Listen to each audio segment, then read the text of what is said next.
Bienvenue de retour dans ton Stradivari podcast autour du monde fascinant des instruments à cordes. Aujourd'hui, nous allons faire un petit voyage dans le temps.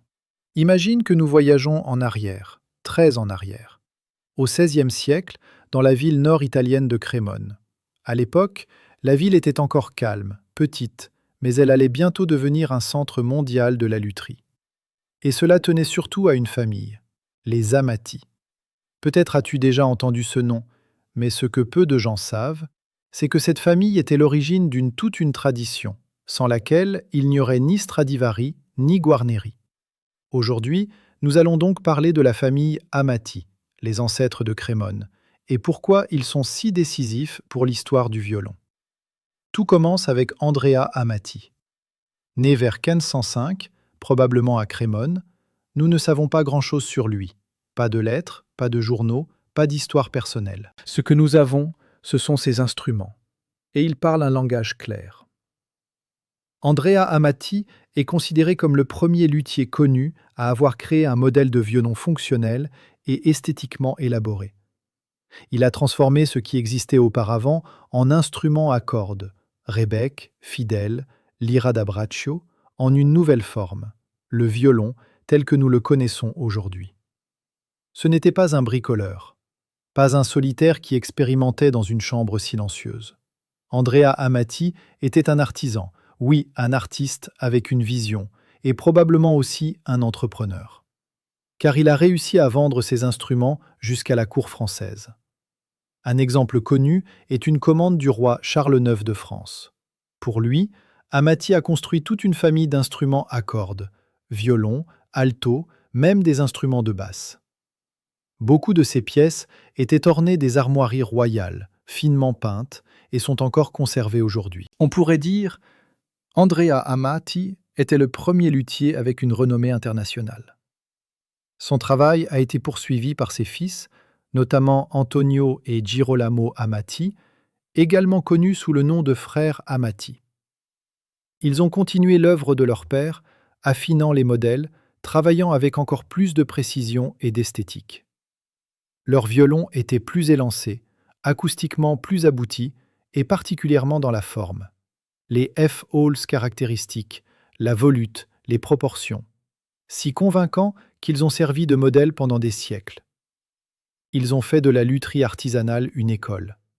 Une école avec une forte identité.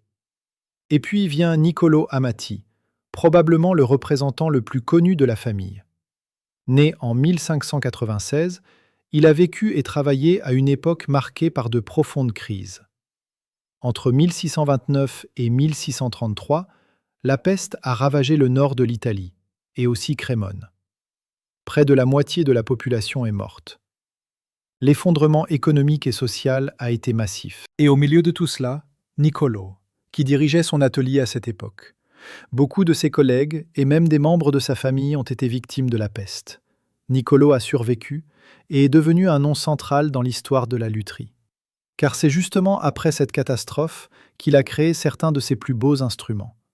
Dans les années 1640 et 1650, il a donné naissance à ce qui est aujourd'hui connu sous le nom de grand paterne, un modèle légèrement plus grand, construit de manière plus pleine, avec un son chaud et porteur.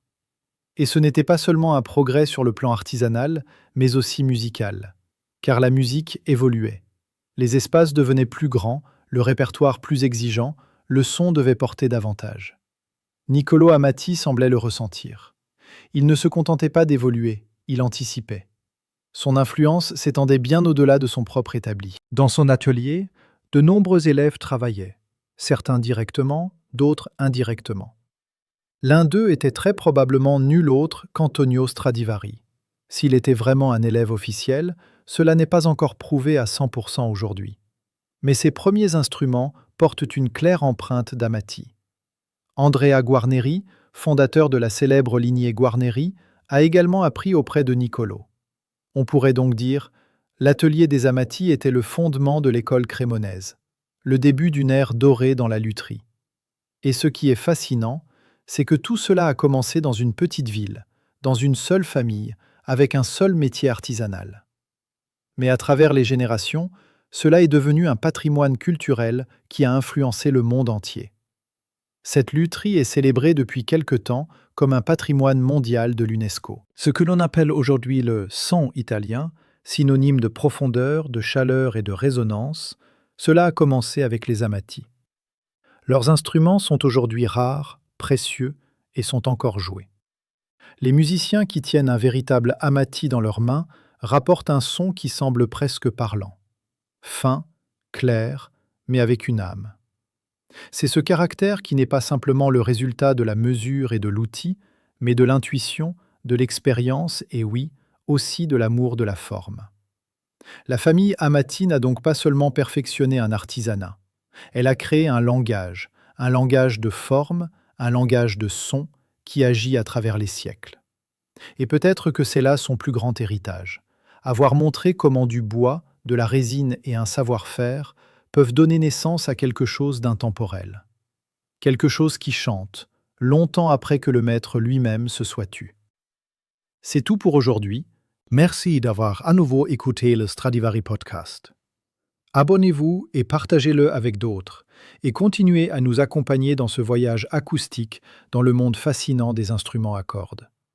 Restez intéressés. À bientôt!